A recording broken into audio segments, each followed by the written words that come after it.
அடுத்தாரு போக்குதா out set.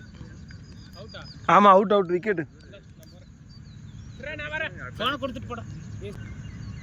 ஜீவன் போய் 2 பால் ஆடுவா. ஜீவா உனக்கு 2 பால்ரா.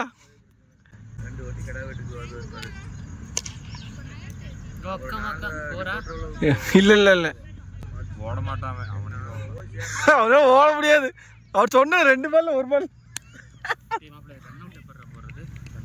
ஏய் அடுத்து யாரு போக்குதா? ஜீவா ரன்னிங்கா ஜீவா. 2 பால்னு ஒரே பால்ல போயிட்டு வா. ஐயோ கமானியா கேப்டனு ஒரு 60 அடி போது வா. எத்தனை கிட்ட போச்சு? 3. ஜாய் நீ அவுட்டா? இல்லண்ணா நான் இறங்கலண்ணா. ஜாய் இறங்கலண்ணா. நீ இறங்க. இப்ப அவுட்டா ஜீவானா? ஆமாம்மா ஒரு மேட்ச் ஜெயிச்சு போறா போதும். இல்லண்ணா இது அசால்ட் ஆயிடுச்சு. இந்த மேட்ச் 2 வாரி கலங்கிடுச்சு.